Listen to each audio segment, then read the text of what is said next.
Vicky express में आपका स्वागत है। आज की कहानी है विक्रम बेताल की कहानी, पत्नी किसकी, बेताल पक्षी छठी कहानी। कई प्रयासों के बाद राजा विक्रमादित्य ने एक बार फिर बेताल को पकड़ लिया। वो उसे जब योगी के पास ले जाने लगे तो बेताल ने नई कहानी शुरू कर दी। बेताल ने नई कहानी सुनाते हुए कहा, एक समय की बात है, धर्मपुर नाम के नगर में गंधर्वसेन नाम का युवक रहता था। गंधर्वसेन की कद काठी बहुत आकर्षक थी। यही कारण था कि कई लड़कियां उससे विवाह करना चाहती थीं, लेकिन गंधर्वसेन को उनमें से एक भी लड़की पसंद नहीं थी। ब्राह्मण पुत्र गंधर्वसेन जब अपने घोड़े पर सवार होकर नगर में निकलता था तो सारी लड़कियां उसे देखती रह जातीं। गंधर्वसेन किसी की तरफ नहीं देखता और तेज गति से नगर को पार करके रोजाना एक मंदिर की ओर निकल जाता था। यह मंदिर काली देवी का मंदिर था। गंधर्वसेन काली माँ का बहुत बड़ा भक्त था। वो हर दिन माँ काली की पूजा किया करता था। एक दिन जब वो मंदिर से लौट रहा था तो उसने नदी के किनारे एक धोबी की लड़की को कपड़े धोते हुए देखा। वो लड़की गंधर्वसेन को बहुत सुंदर लगी। गंधर्वसेन को उस लड़की से प्यार हो गया और वो दिन रात उसी के बारे में सोचने लगा। उसे लड़की से बात करने का कोई रास्ता नहीं सूझता। एक दिन उसने काली माँ के मंदिर में पूजा करते हुए ये प्रतिज्ञा ली कि अगर वो लड़की उसकी हो गई तो वो काली माँ के चरणों में अपना शीश चढ़ा देगा। गंधर्वसेन खाना पीना भूल चुका था। वो दिन रात उसी लड़की के बारे में सोचता रहता। इसका परिणाम ये हुआ कि गंधर्वसेन बीमार हो गया। गंधर्वसेन की बीमारी की खबर सुनकर उसका सबसे अच्छा मित्र देवदत्त उससे मिलने आया।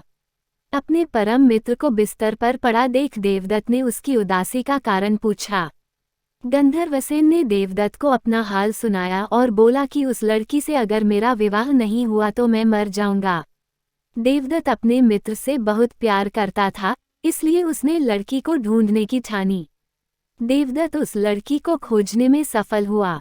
देवदत्त ने उस लड़की के पिता से कहा कि अपनी बेटी की शादी गंधर्वसेन से कर दें। लड़की के पिता ने सारी स्थिति का जायजा लिया और अपनी बेटी का विवाह गंधर्वसेन से करा दिया। शादी को 5 दिन बीत गए और गंधर्वसेन उस प्रतिज्ञा को भूल चुका था जो उसने काली मंदिर में ली थी। एक दिन सपने में गंधर्वसेन को अपनी छाया दिखाई देती है। उसकी छाया उसे वो प्रतिज्ञा याद दिलाती है और कहती है कि अगर तुम ये प्रतिज्ञा पूरी नहीं करोगे तो स्वार्थी कहे जाओगे। अगले दिन गंधर्वसेन को अपनी गलती का एहसास होता है और वो काली मंदिर में अपनी बलि देने के लिए तैयार हो जाता है। वो अपने मित्र देवदत्त को बुलाता है और उससे कहता है कि मैं, तुम और तुम्हारी भाभी मंदिर चलते हैं। मैं मंदिर में अंदर पूजा करूंगा और तुम बाहर अपनी भाभी का ध्यान रखना। देवदत्त मंदिर चलने को तैयार हो जाता है। दोनों दोस्त उस लड़की के साथ मंदिर पहुंचते हैं। गंधर्वसेन मंदिर के अंदर अपनी प्रतिज्ञा पूरी करने चला जाता है। देवदत्त और गंधर्वसेन की पत्नी बाहर उसकी प्रतीक्षा करते हैं। बहुत समय तक जब गंधर्वसेन बाहर नहीं आता तो देवदत्त मंदिर के अंदर चला जाता है।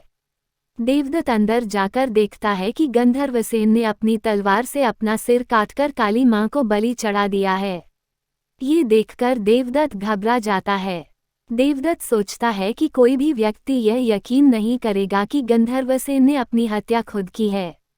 सब ये सोचेंगे कि देवदत्त ने अपने मित्र को मारा है ताकि वो उसकी पत्नी से विवाह कर सके। इस आरोप से बचने के लिए देवदत्त ने गंधर्वसेन की तलवार से अपना सिर भी काट लिया। थोड़े समय बाद गंधर्वसेन की पत्नी अपने पति और उसके मित्र देवदत्त को खोजने मंदिर आई। वहां दोनों मित्रों की लाश देखकर वो डर गई। उसने सोचा कि लोग उन दोनों की हत्या का आरोप मेरे ऊपर लगाएंगे, इस लांछन से अच्छा है कि मैं भी मर जाऊं। जैसे ही उस लड़की ने अपना सिर काटने के लिए तलवार उठाई वैसे ही वहां माँ काली प्रकट हुई।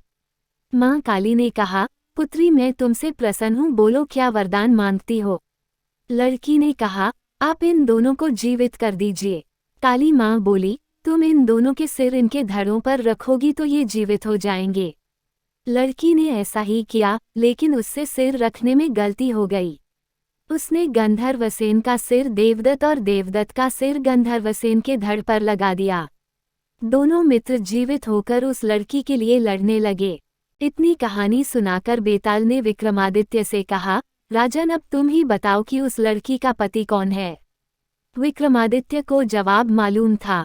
अगर वो चुप रहते तो बेताल उनका सिर धड़ से अलग कर देता, इसलिए विक्रमादित्य बोले, व्यक्ति की पहचान उसके चेहरे से होती है, इसलिए देवदत्त उस लड़की का पति होगा, क्योंकि उसके धड़ पर गंधर्वसेन का मस्तिष्क वाला हिस्सा लगा है।